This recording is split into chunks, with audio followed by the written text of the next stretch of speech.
descobrimento da América. Até o ano de 1492, os europeus apenas conheciam a Europa, a Ásia e a África.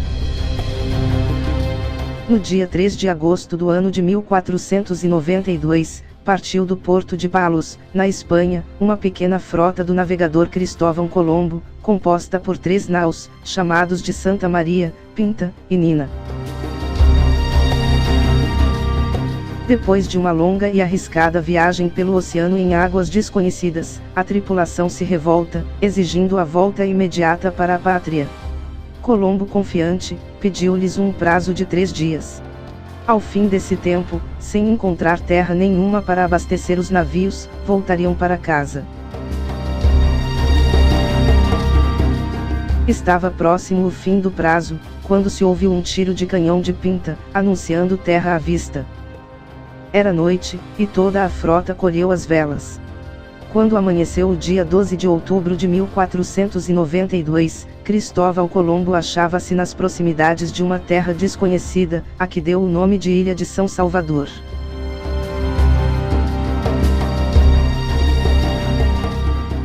O que Colombo não sabia, é que naquele momento havia descoberto um novo continente, e morreu sem saber disso, pois acreditava que aquele lugar era as Índias. Então, um tempo mais tarde, um navegante chamado Américo Vespúcio deu a essa terra o nome de América.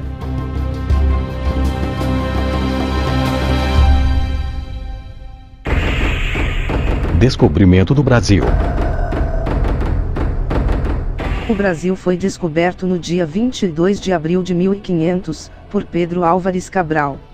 Cabral era um almirante português, que navegava para as Índias com uma esquadra de 13 navios.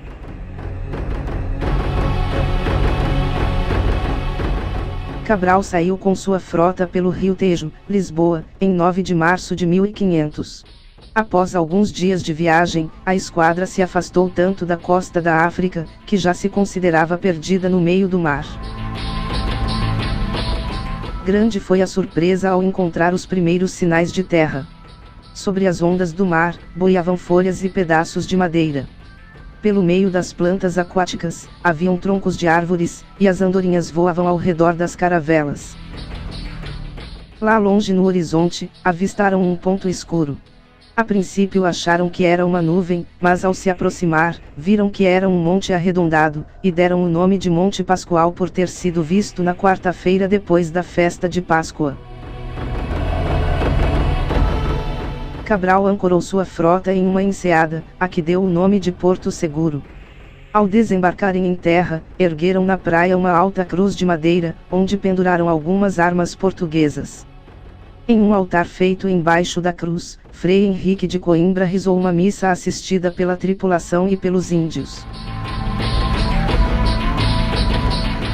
Após a cerimônia, Cabral tomou posse da nova terra para a coroa de Portugal. Achando que essa terra fosse uma grande ilha, Cabral deu-lhe o nome de Ilha de Vera Cruz, porém, um tempo depois foi chamada de Terra de Santa Cruz. Por causa de uma madeira de cor brasa, que havia em grande abundância naquela terra, acabaram chamando esse lugar de Brasil. Cabral então, mandou um navio de volta a Portugal, levando uma carta escrita por Pero Vaz de Caminha, ao rei Dom Manuel, contando o feliz acontecimento. Deixando alguns tripulantes na nova terra, Cabral seguiu viagem para as Índias.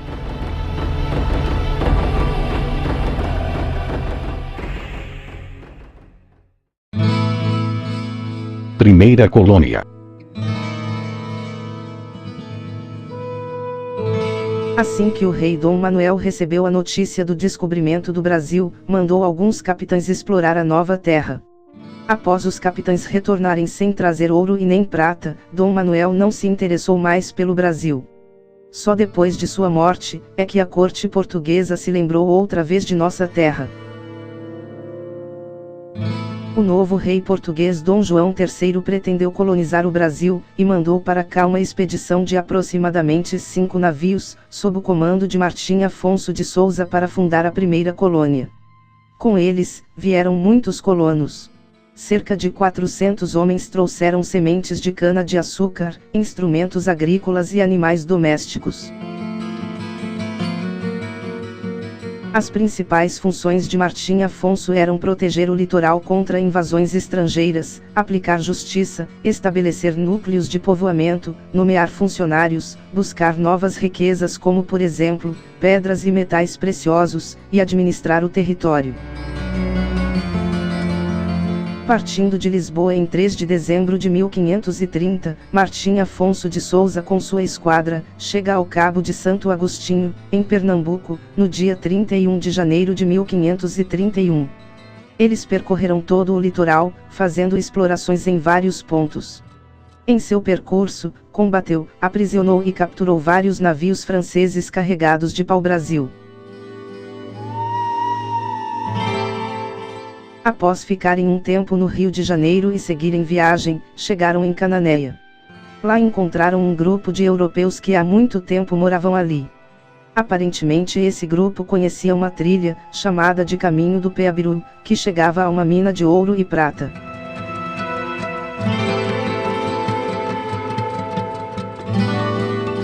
Martim Afonso então, decidiu enviar um grupo armado de 80 homens para este local, sob comando de Pero Lobo, tendo Francisco das Chaves como guia.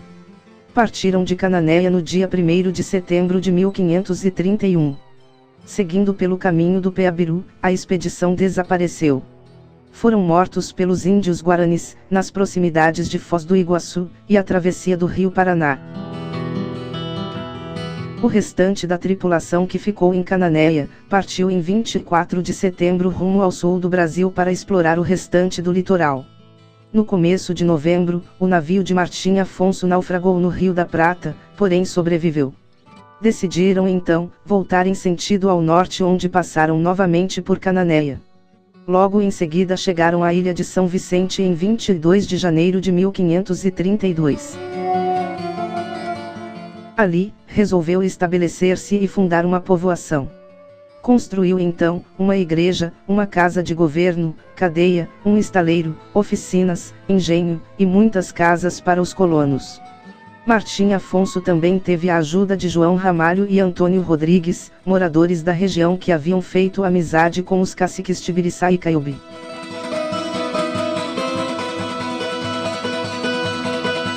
Na região do Planalto, e também graças a João Ramalho, estabeleceu em Piratininga, uma pequena aldeia de duração efêmera.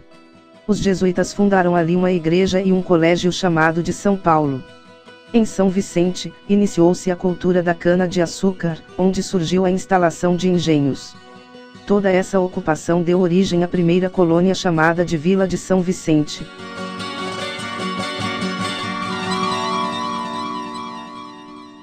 Martim Afonso retornou a Portugal em 1533, pois a coroa portuguesa estava planejando um novo sistema administrativo para o Brasil.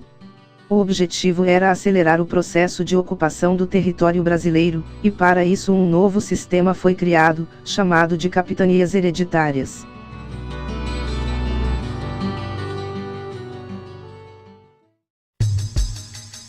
Capitanias hereditárias. O rei de Portugal Dom João III resolveu dividir as terras do Brasil em 12 grandes porções, chamadas de capitanias ou donatárias.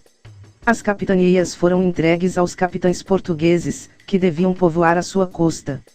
Os capitães tinham o direito de doar a sua capitania a um filho por herança, por isso chamou-se de capitanias hereditárias. As capitanias eram Maranhão I e II Quinhão, Ceará, Rio Grande, Itamaracá, Pernambuco, Baía de Todos os Santos, Ilhéus, Porto Seguro, Espírito Santo, São Tomé, São Vicente I e II Quinhão, Santo Amaro, e Santana. A extensão de cada capitania era de mais ou menos de 50 léguas, e para o interior, cada uma podia estender-se o quanto quisesse. Vale lembrar que as capitanias sofreram futuras modificações, e também podem variar de autor para autor conforme a fonte de pesquisa.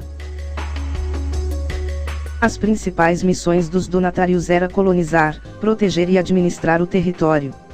Criar um vilarejo e doar terras a quem interessasse cultivá-las. Escravizar os índios e impor o trabalho na lavoura, podendo inclusive enviar cerca de 30 índios anualmente como escravos para Portugal. receber a 20ª parte dos lucros sobre o comércio do pau-brasil. O donatário tinha a obrigação de entregar para o rei de Portugal 10% da receita adquirida com a comercialização dos produtos da terra. Provavelmente as únicas capitanias que deram certo foram as de São Vicente e Pernambuco. Os principais motivos que levaram à decadência foi a grande extensão territorial para administrar, e suas obrigações, falta de recursos econômicos, e constantes ataques indígenas. O sistema de capitanias hereditárias vigorou até o ano de 1759, quando foi extinto pelo Marquês de Pombal. Portugal, ao compreender os riscos que corria com seu projeto de colonizar, decidiu que era melhor centralizar o governo do Brasil nas mãos de uma única pessoa. Então, em 1548 enviou para o Brasil o primeiro governador-geral.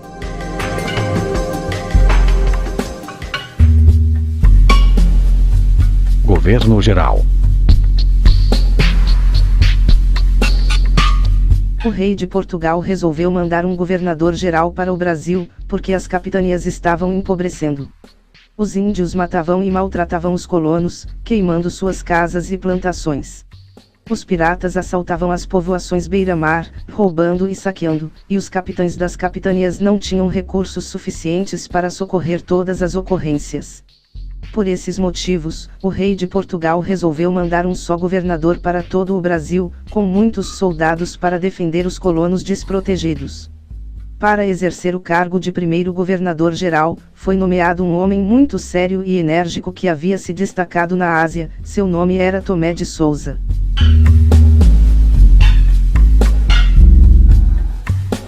Tomé de Souza então, chegou aqui no Brasil no dia 29 de março de 1549, com uma esquadra de 6 navios.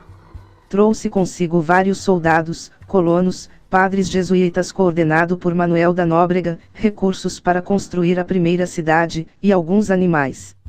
As funções principais de Tomé de Souza era impedir que os franceses ocupassem o litoral brasileiro, e coordenar a colonização fortalecendo o território contra as resistências indígenas, além de fiscalizar e apoiar a cultura de cana-de-açúcar. Em 1549, Tomé de Souza fundou a cidade de Salvador, denominada como o centro do governo e primeira capital do Brasil.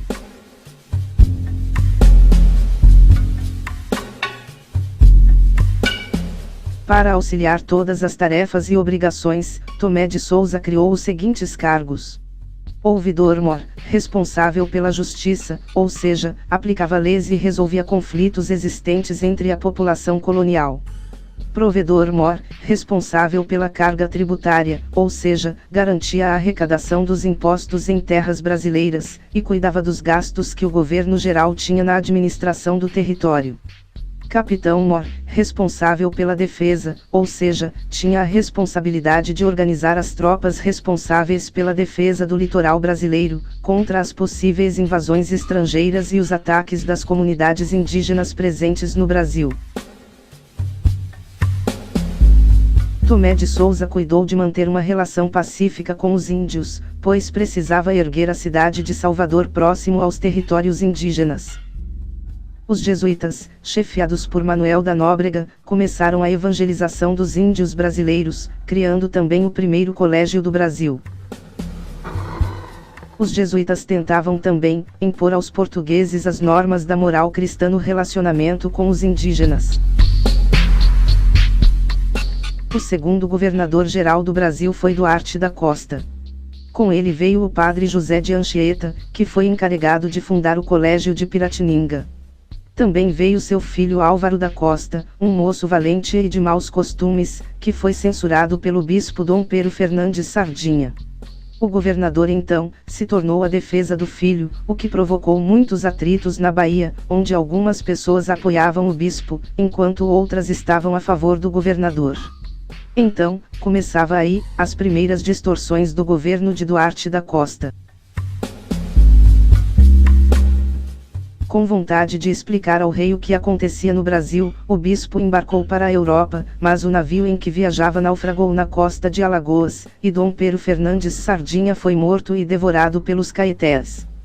Um de seus companheiros, que também teve o mesmo fim, foi Antônio Cardoso de Barros, donatário da capitania do Ceará. Ainda no governo de Duarte da Costa, os franceses ocuparam o Rio de Janeiro. Eram chefiados por Nicolau, e contavam com a aliança dos índios tamoios. Duarte da Costa também se envolveu em conflitos a respeito da escravidão indígena, causando guerras e consequentemente mais distorções em seu governo. Ele já havia acumulado tantos problemas na sua administração, que não resistiu em manter-se no cargo de governador, e foi substituído por Mendes Sá.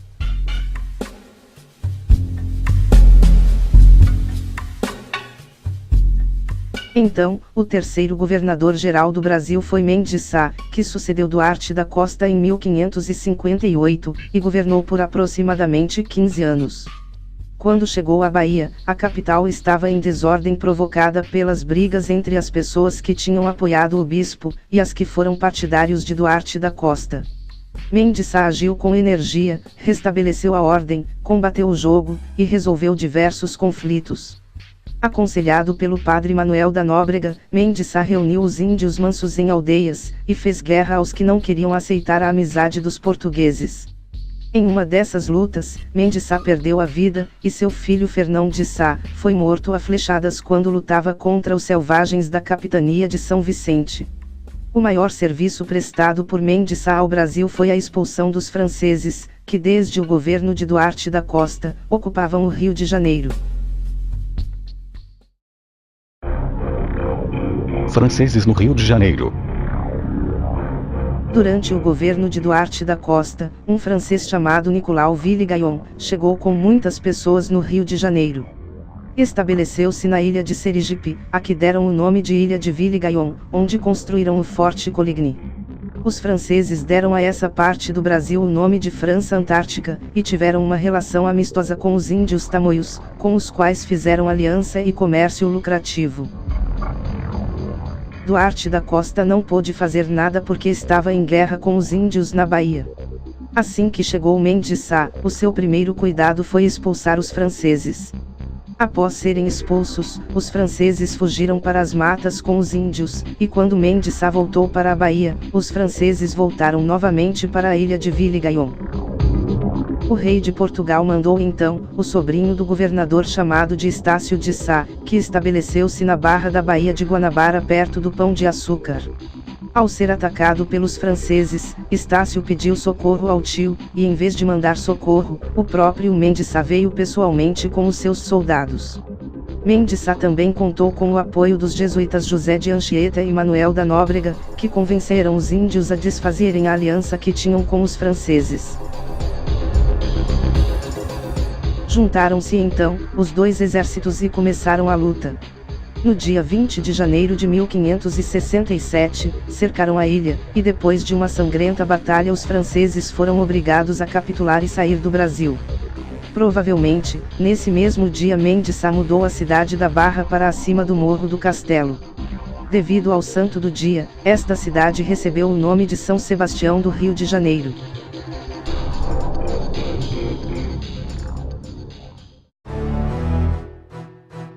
Franceses no Maranhão. Desde o ano de 1594, os franceses Jacques Riffol e Charles de Vaux tinham se estabelecido no Maranhão. No ano de 1612, chega Daniel de Latouche, e funda a cidade de São Luís na ilha.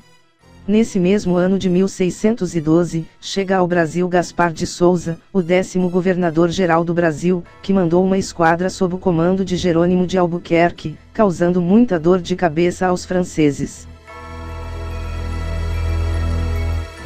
Foi firmado então, um armistício pelo prazo de um ano, porém antes de terminar esse prazo, a poderosa esquadra de Alexandre Moura obriga Daniel a capitular e sair do Brasil.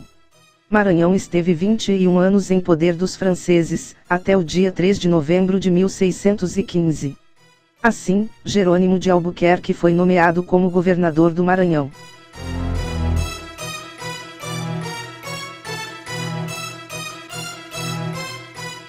Domínio espanhol.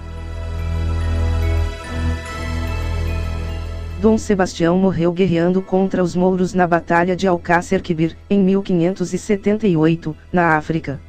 Sobe ao trono de Portugal, o cardeal Dom Henrique, que faleceu em 1580. O único herdeiro da coroa era o rei da Espanha Felipe II, que assumiu o governo de Portugal e de todas as colônias portuguesas. Esse domínio espanhol durou desde 1580, até o ano de 1640. Durante esses 60 anos, o Brasil foi uma colônia da Espanha.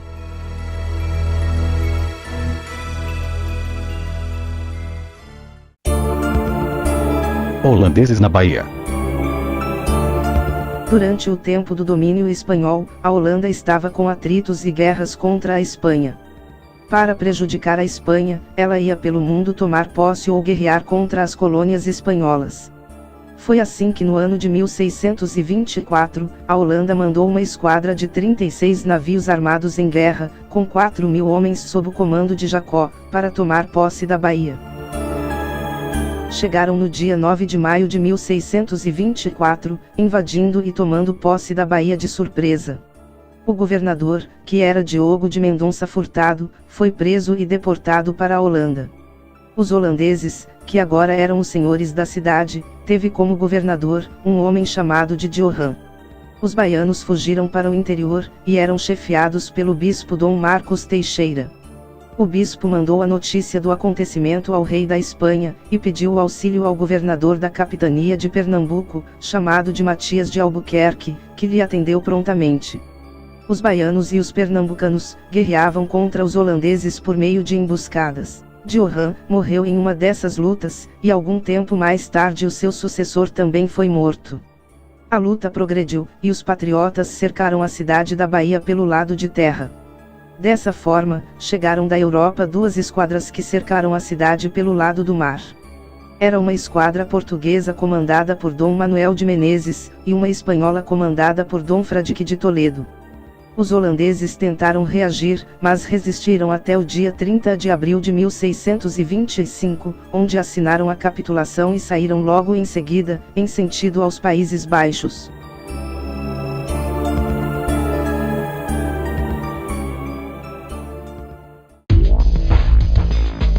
Holandeses em Pernambuco.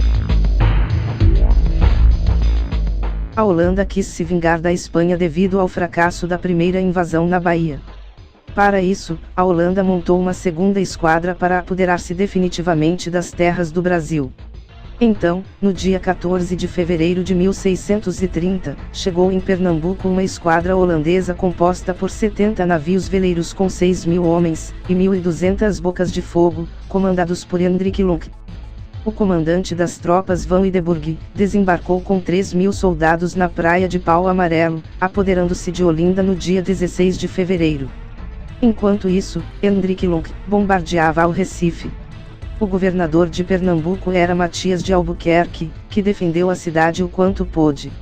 Vendo que não podia resistir, pôs fogo nos armazéns e nos navios ancorados no porto, e depois de alguns combates, retirou-se com os seus homens para o Arraial do Bom Jesus, na margem do rio Capibaribe. Em 1630, Calabar era um proprietário de terras. Ele abandonou as terras e as propriedades para poder lutar ao lado dos portugueses, quando os holandeses invadiram Pernambuco. 2 anos depois, Calabar se aliou aos holandeses e foi considerado um traidor. Devido à traição, o general Matias de Albuquerque foi obrigado a sair e ir para o sul. Nessa viagem, o traidor Calabar pagou o seu crime com a morte, onde foi preso na Batalha de Porto Calvo, e foi executado e esquartejado. Agora os holandeses já se consideravam os legítimos senhores da terra conquistada. Para governar, a Holanda mandou o príncipe Maurício de Nassau, que governou a região com muita prudência. Ele fundou a cidade de Maurícia, e edificou o Palácio de Friburgo. Muitos anos mais tarde, o príncipe foi chamado para a Europa, e a partir daí, começaram-se novamente as intrigas. Os brasileiros perderam a paciência, e juraram expulsar os invasores de sua terra. Os chefes do movimento eram Henrique Dias, Felipe Camarão, André Vidal de Negreiros, e João Fernandes Vieira. Começava aí, a luta contra os holandeses. A primeira batalha foi a do Monte das Tabocas, onde os inimigos foram combatidos. Em seguida, tomaram posse de Casa Forte, que era o quartel-general dos invasores, e ocuparam Porto Calvo, Nazaré, Olinda, e o Forte Maurício. Portugal, que agora havia proclamado a sua independência, assinou um armistício de 10 anos com o governo da Holanda. Por esse motivo, os patriotas foram intimados a cessar luta e a conviver em paz com os holandeses. Eles, porém, responderam que estavam defendendo a sua terra, à custa do próprio sangue e sacrifício. Continuou então, uma batalha atrás da outra. As maiores lutas foram as duas do Monte dos Guararapes. O rei Dom João IV resolveu auxiliar os seus bravos soldados brasileiros, e mandou uma grande esquadra comandada por Pedro Jaques de Magalhães, composta por 60 navios e muitos homens, cercando o Recife por terra e mar. No dia 26 de janeiro de 1654, os holandeses foram obrigados a capitular e entregar todos os lugares que haviam ocupado.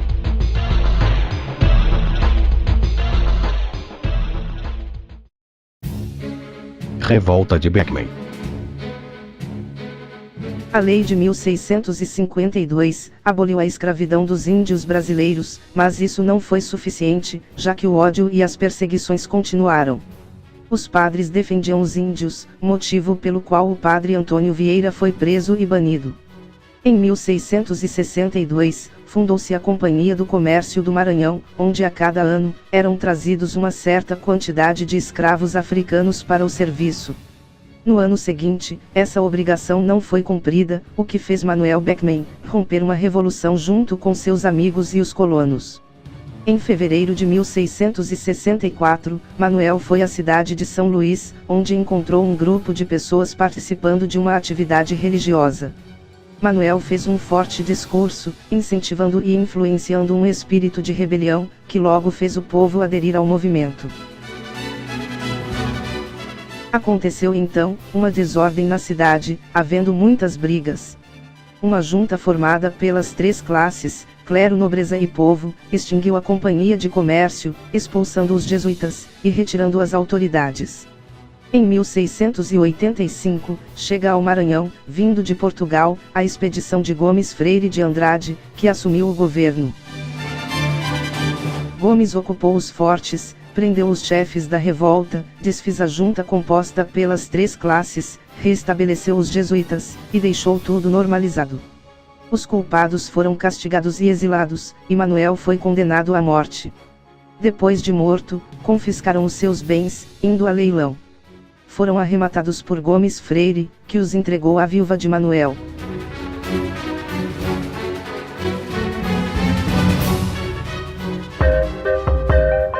República dos Palmares. Durante o tempo dos conflitos com a Holanda, muitos escravos fugiram dos engenhos abandonados. Os proprietários encontravam-se no fronte, ou seja, na frente de batalha.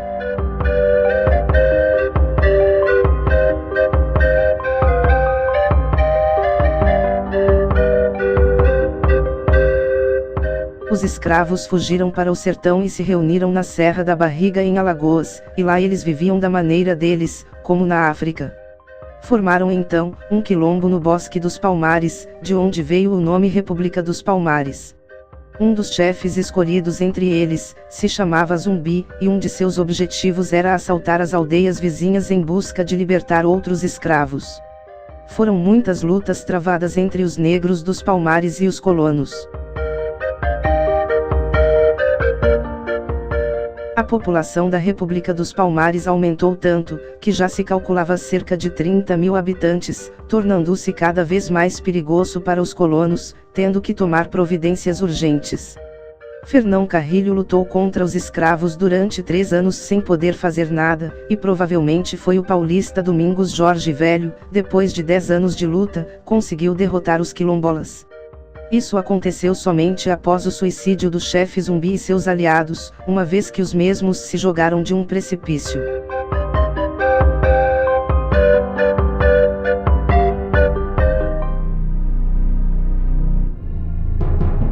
Guerra dos Mascates. Sempre havia rivalidades entre o povo de Olinda e Recife pelo controle do poder político de Pernambuco. A maioria dos habitantes do Recife eram negociantes portugueses, sendo chamados de mascates. Recife tinha evoluído um pouco, e na demarcação da divisa, o governador Sebastião de Castro Caldas quis dar preferência muito vantajosa aos portugueses, deixando Olinda no prejuízo. Um deles se desesperou, e com isso deu um tiro no governador. O bispo Dom Manuel Alves da Costa assumiu o governo, e concedeu uma anistia a todos os comprometidos. 6 meses mais tarde, o bispo encontrava-se no Recife, quando foi preso pelos mascates, e a muito custo, ele conseguiu voltar para Olinda. Embora ele tinha dado ordem aos mascates, eles não obedeceram. Em 1710, os olindenses invadiram o Recife, dando início à Guerra dos Mascates. Num primeiro momento da guerra, os olindenses levaram vantagem, porém, em 1711, Recife se organizou e invadiu Olinda, destruindo vilas e engenhos na cidade. A Guerra dos Mascates iria se prolongar, mas um homem chamado Félix José Machado de Mendonça foi nomeado como governador, trazendo a confirmação da anistia concedida pelo bispo. Muitos chefes pernambucanos foram presos e enviados para Lisboa, e assim, acabou-se a Guerra dos Mascates. A autonomia do Recife permaneceu após o conflito, e em 1712, Recife tornou-se o centro administrativo de Pernambuco.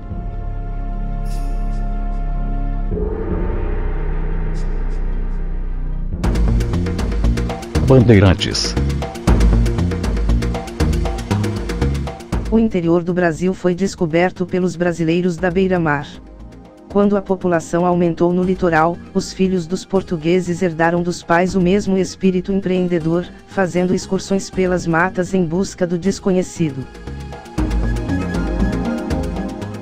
De início, apenas alguns homens se interessavam em fazer grandes caçadas pelo sertão.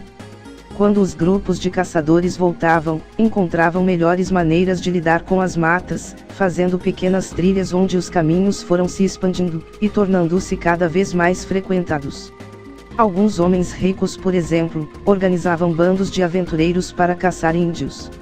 Em outras ocasiões, alguns grupos levavam suas famílias, e os rapazes solteiros aproveitavam a viagem na tentativa de encontrar alguma fortuna.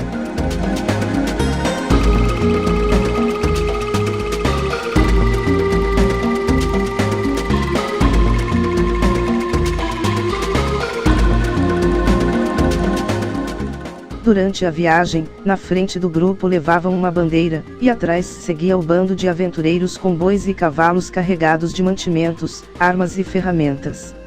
Com seus instrumentos, cortavam os matos para abrir passagem, atravessavam rios, navegavam em enormes canoas, subiam e desciam morros e serras, atravessavam pântanos e chapadas, alimentavam-se de raízes, frutas, peixes e carne de caça.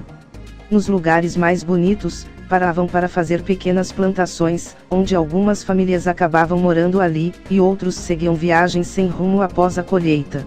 Por sorte, alguns achavam minas de ouro e pedras preciosas, e outros capturavam índios e vendiam para os fazendeiros.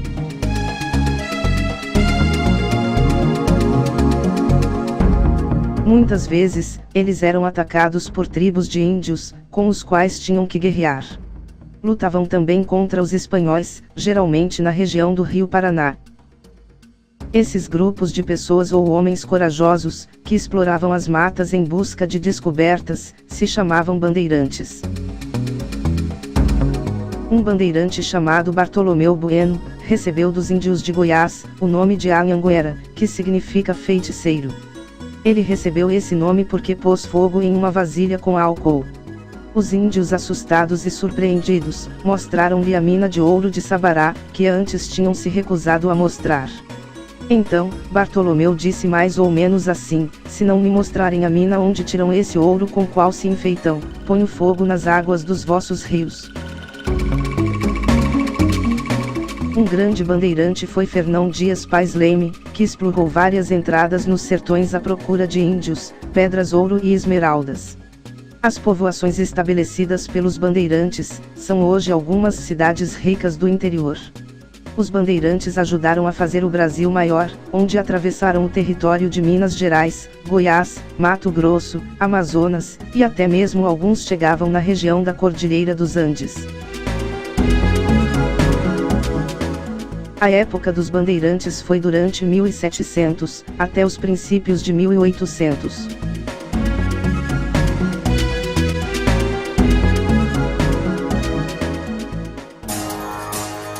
Guerra dos Emboabas. Quando se espalhou a notícia de que os bandeirantes haviam descoberto novas minas, aumentaram rapidamente novos bandos de aventureiros que partiam para o sertão. Apesar disso, uma pergunta estava no ar, que gerou muita revolta.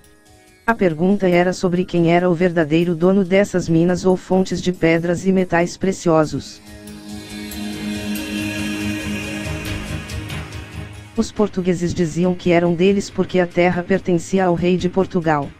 Os bandeirantes, que aqui viviam e consideravam filhos do país, protestavam dizendo que eram deles pois além de terem descoberto, custou muito trabalho e sacrifício. O resultado foi uma luta tremenda. Houve vários combates, onde sangue correu por toda parte. Os bandeirantes de São Paulo, davam aos portugueses o nome de Emboabas, que significa forasteiros. Os bandeirantes paulistas comandados por Domingos da Silva Monteiro, e os Emboabas capitaneados por Manuel Nunes Viana, travaram uma batalha nas margens de um rio, que pela horrível carnificina do combate, morreu tanta gente que ficou conhecido como Rio das Mortes. Resultado da luta, os portugueses foram derrotados. Pouco tempo mais tarde, o grande e perverso Amaral Coutinho, por ordem do Emboaba Nunes Viana, à frente de 1000 homens, atacou os paulistas em um bosque, que por estarem em poucos encontravam-se desprevenidos. Os paulistas pediram paz e depuseram suas armas. O criminoso Coutinho, depois de apoderar-se das armas, mandou passá-los a fio de espada, ou seja, provavelmente cortaram o pescoço dos paulistas. Quando essa terrível notícia chegou no Rio de Janeiro, o governador Dom Fernando de Lencastre cuidou de ir castigar os emboabas. Os mineiros, que já sabiam de tudo, foram ao encontro e ficaram esperando no sítio de Congonhas. O governador, prevendo uma derrota, não quis pôr à risca a vida de seus bravos soldados, e achou mais prudente voltar ao Rio de Janeiro. Tudo teria acabado, se não fossem as paulistas. Elas chamavam seus maridos de covardes, e incentivaram os filhos à vingança do ultraje sofrido em Minas. Aumentaram os ânimos, e planejaram uma guerra de desforra.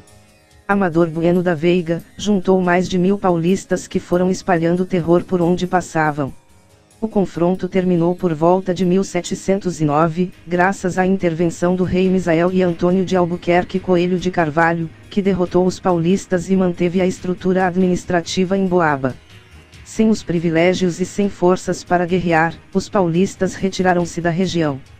Sua última tentativa de expedição punitiva contra os emboabas, foi derrotada no Rio das Mortes. Os bandeirantes paulistas, expulsos da região de Minas Gerais, foram procurar ouro nas regiões de Goiás e Mato Grosso. Portugal resolveu criar em dezembro de 1709, a Capitania de São Paulo e a de Minas Gerais separadas da Capitania do Rio de Janeiro, e assim terminou a Guerra dos Emboabas.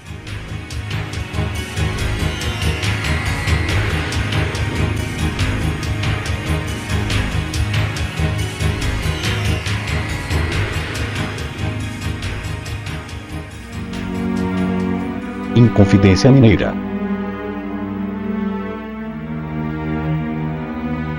Os brasileiros já estavam cansados de sofrer os abusos da corte portuguesa. O rei de Portugal chegou até a exigir 700 arroba de ouro por ano das minas do Brasil. Os funcionários públicos eram todos lusos, e quando um brasileiro chegava a um cargo qualquer, era sempre odiado e mal visto pelos colegas. Na época, não existia fábricas no Brasil, então, éramos obrigados a comprar, por exemplo, sal, conservas, remédios, máquinas, armas, ferramentas, livros, e todos os artigos de suma necessidade diretamente de Portugal, pois além de ninguém fazer comércio conosco, os portos do Brasil só estavam abertos ao comércio português. Cansados de tanto sofrer, os brasileiros de Minas Gerais arriscaram a separação do Brasil de Portugal. O brasileiro José Joaquim da Silva Xavier, conhecido como Tiradentes, conspirava secretamente com o poeta Alvarenga Peixoto, Cláudio Manuel da Costa, Tomás Antônio Gonzaga, Joaquim Silvério dos Reis, e outros.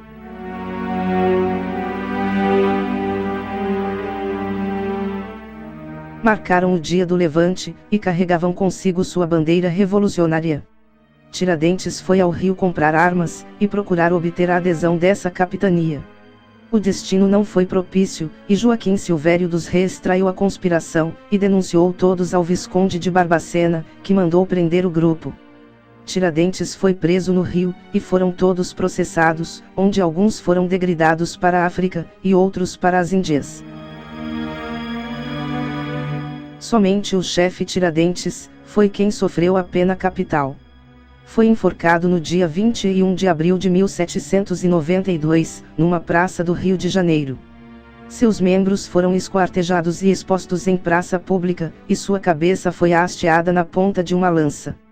Seus filhos foram declarados infames, e sua casa foi queimada. Sobre o Monte das Cinzas, espalharam sal para impedir o crescimento de plantas.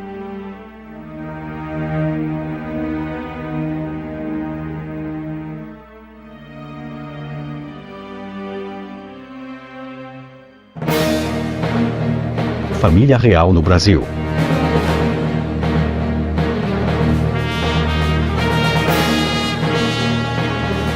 Na época, Napoleão Bonaparte decretou o bloqueio continental europeu contra a Inglaterra, proibindo todos os países europeus de comercializar com os ingleses. O regente de Portugal, Dom João, manteve-se neutro, e permitiu secretamente o comércio com os ingleses. Ao saber disso, o imperador francês ficou furioso, chegando a querer invadir Portugal. Sabendo que os franceses se aproximavam de Portugal, o príncipe regente Dom João embarcou com a família real e a corte portuguesa para o Brasil. Ao chegar na Bahia, os baianos queriam muito que eles ficassem ali, mas Dom João queria estabelecer-se no Rio de Janeiro. Então, antes de partir, ele assinou um decreto no dia 28 de janeiro de 1808, abrindo os portos do Brasil para as navegações amigas de todo o mundo. No dia 7 de março de 1808, a família real desembarcou no Rio de Janeiro. Foi necessário construir oficinas, casas, palácios e coisas do gênero para as pessoas acostumadas a viver na cidade grande de Lisboa. Isso deu um impulso extraordinário ao Rio de Janeiro, uma vez que ela aumentava visualmente.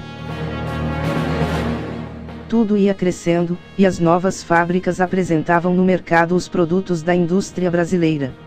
Dom João dotou o Rio de Janeiro de muitas melhorias, como por exemplo, escolas de medicina, marinha, belas artes, imprensa régia, Banco do Brasil, Supremo Tribunal de Justiça, Teatro Municipal, Biblioteca Pública, Jardim Botânico, zoológicos, e etc. Em 16 de dezembro de 1815, o Brasil foi eleito à categoria de Reino Unido ao de Portugal. Nesse mesmo dia, o príncipe regente foi coroado como rei, com o nome de Dom João VI. No ano de 1820, os portugueses se revoltaram e exigiram a volta do rei. Então, o rei Dom João VI nomeou seu filho Dom Pedro como seu sucessor no governo do Brasil, e partiu para a Europa. Ao se despedir do filho, o rei pôs a mão sobre a cabeça dele e disse: Pedro, o Brasil brevemente vai se separar de Portugal, e se assim for, põe a coroa sobre a tua cabeça, antes que algum aventureiro lance mão dela.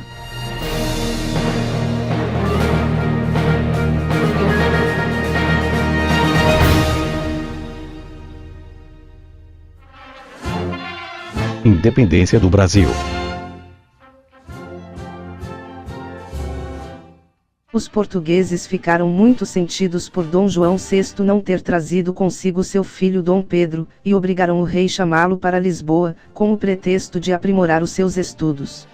Suprimiram então as escolas e o Superior Tribunal de Justiça, e organizaram tudo como era antigamente.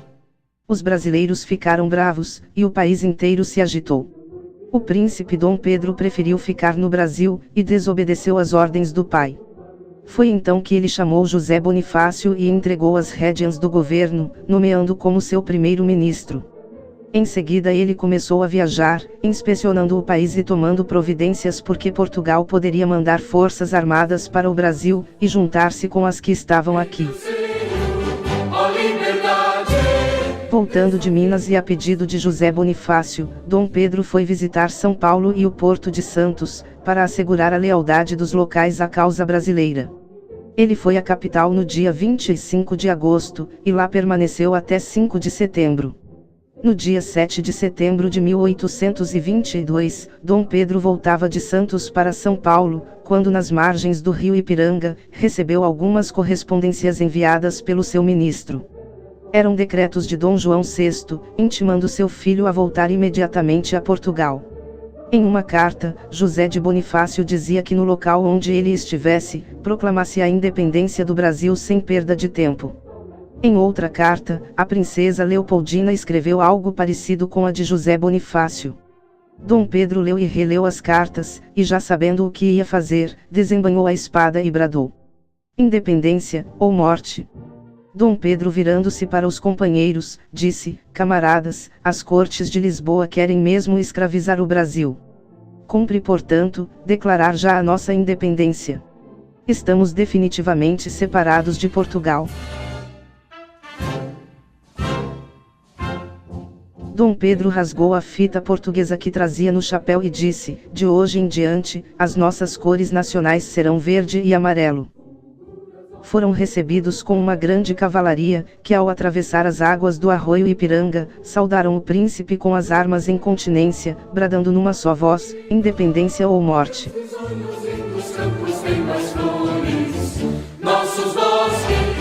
Entraram todos em triunfo na cidade de São Paulo, onde realizaram uma grande festa pelo maravilhoso acontecimento, onde o Brasil foi definitivamente separado de Portugal. Então, após esse acontecimento, terminou o período do Brasil colônia. Dos filhos deste sol nas mãos, gentil, pátria amada Brasil.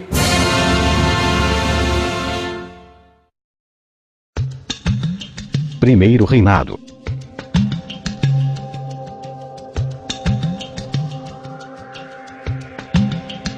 No dia 1º de dezembro de 1822, o príncipe da independência foi coroado imperador do Brasil, com o nome de Dom Pedro I, defensor perpétuo do Brasil. Dom Pedro I então, expulsou as forças armadas portuguesas que estavam no Brasil, porém, um tempo depois declarou paz com Portugal. No ano de 1824, Pernambuco proclamou a Confederação do Equador, onde o Rio Grande do Norte, Ceará e Paraíba também aderiram ao movimento. O governo imperial mandou para lá uma divisão naval, com ordem do almirante Thomas Cochrane, que bateu os republicanos e pôs termo à Revolução. O Uruguai, que pertencia ao Império Brasileiro, foi em 1825 invadido por João. Com parceria de Fructuoso Rivera, proclamou a independência de toda a banda oriental, colocando sob o protetorado argentino. Deu início então, à Guerra Cisplatina, onde o Brasil declarou guerra contra a República Argentina que defendia o Uruguai.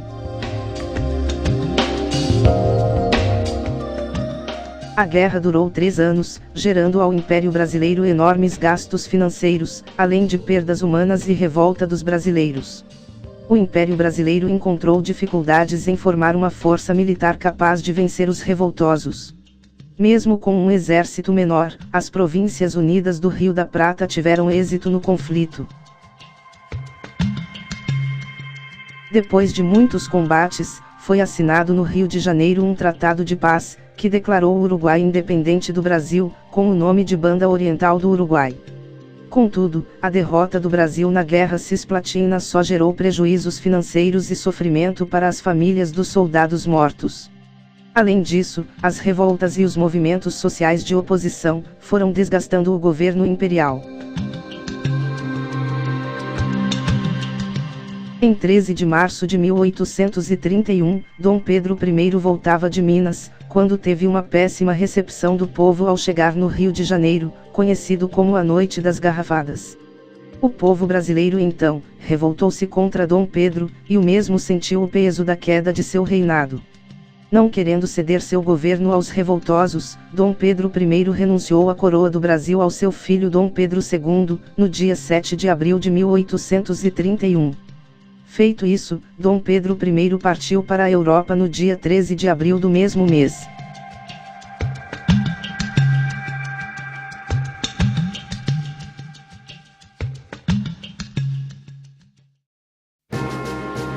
Regência. O filho de Dom Pedro I, que também se chamava Pedro, ficou aqui no Brasil na casa de José Bonifácio, o patriarca da independência. Com apenas 5 anos de idade, Dom Pedro II já era imperador, mas não podia governar devido à pouca idade e falta de experiência. Por esse motivo, foi elaborado um governo provisório para governar o Brasil, enquanto ele não atingisse a idade necessária. Então, esse governo provisório se chamou Regência. Até junho de 1831, 3 homens governavam o país. Eles se chamavam Marquês de Caravelas, Senador Nicolau Vergueiro, e Brigadeiro Lima e Silva. Até 1835, Lima e Silva, Costa Carvalho e Braulio Muniz governavam o Brasil. No dia 7 de abril, foi escolhido um só regente para o país, e foi então que o padre Diogo Feijó ganhou a eleição. Ele pacificou o país, e ia governando muito bem até o acontecimento da revolta dos farrapos no Rio Grande do Sul, e alguns outros conflitos. Vendo que não podia vencer tantos obstáculos, Diogo Feijó entregou o governo para Araújo Lima. Durante o governo do regente Araújo Lima, os fatos principais foram a Revolução Sabinada na Bahia, a Revolução dos Balaios no Maranhão, e a continuação da Guerra Civil no Rio Grande do Sul. O Partido Liberal pediu a maioridade do imperador no ano de 1840, o único meio para terminar a desordem no país. No dia 23 de julho de 1840, foi declarada a maioridade do príncipe Dom Pedro II, que já tinha a idade de 15 anos.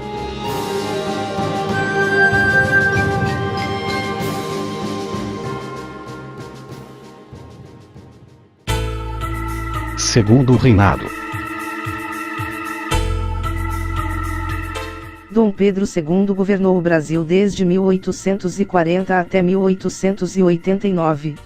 Nesse período de quase 50 anos, o Brasil enriqueceu bastante. Instruído pelos métodos mais rigorosos de seus professores, Dom Pedro II tornou-se o maior monarca do seu tempo, e a fama do seu governo repercutiu no mundo inteiro. Segundo algumas fontes na internet, a política no segundo reinado foi marcada pela disputa entre o Partido Liberal e o Conservador, ambos defendendo quase os mesmos interesses. Neste período, o imperador escolhia o presidente do Conselho de Ministros, entre os integrantes do partido que possuía maioria de votos na Assembleia Geral.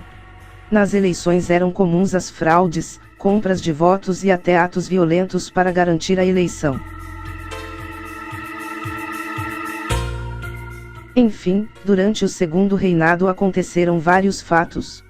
Duque de Caxias pacificou o Rio Grande do Sul, e a esquadra e o exército brasileiro expulsaram o ditador Rosas da República Argentina, na Batalha de Monte Caseiros. Em 1852, apoiado pelo imperador Eusébio de Queiroz, suspendeu o tráfico de escravos africanos.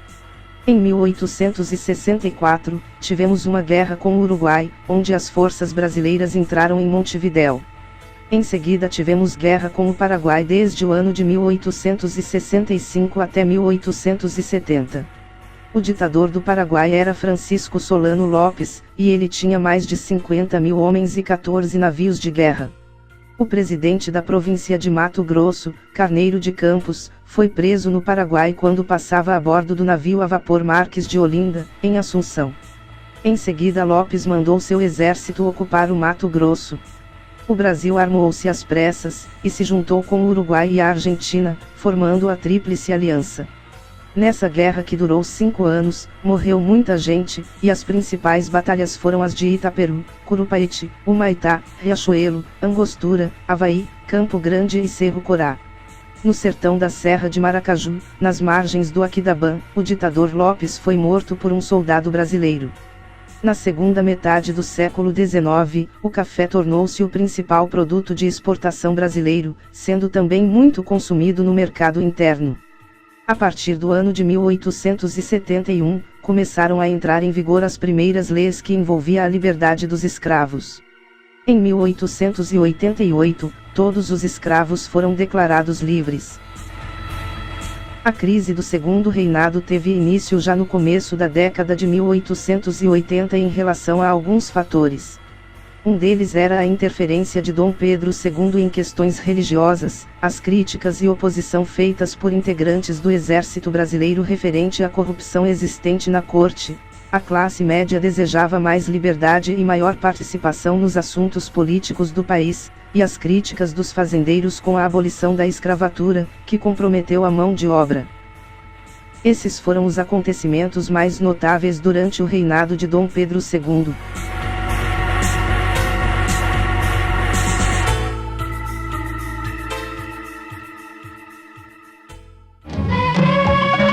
Abolição da escravatura.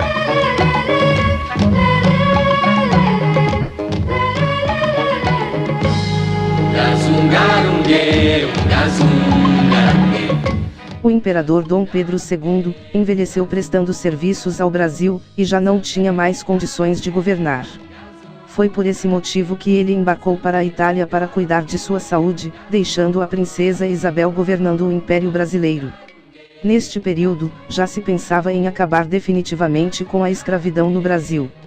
A primeira lei criada por Eusébio Queiroz proibia o tráfico dos escravos africanos. Essa lei foi aprovada em 4 de setembro de 1850, e apesar de não ter sido a primeira a proibir o tráfico de escravos, foi a primeira a surtir impacto relevante sobre a escravidão.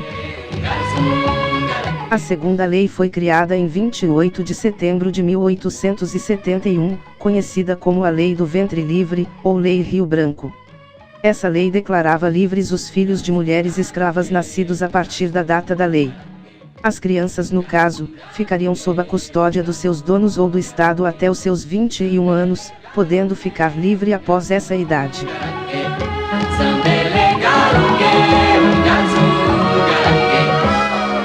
Uma terceira lei foi criada em 28 de setembro de 1885, conhecida como a Lei dos Sexagenários. Essa lei concedia liberdade a todos os escravos com mais de 60 anos de idade. Finalmente, em 13 de maio de 1888, foi criado a Lei Áurea, que declarava liberdade a todos os escravos do Brasil. Esse dia foi um marco histórico, onde todos os escravos tornaram-se iguais aos seus antigos senhores. Essa lei irritou os senhores de engenho, uma vez que eram os escravos que realizavam a mão de obra.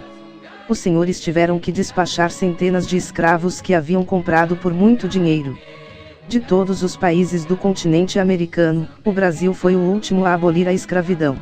Houve quem disse que a princesa Isabel perdeu a coroa e o trono, por ter dado a liberdade aos escravos.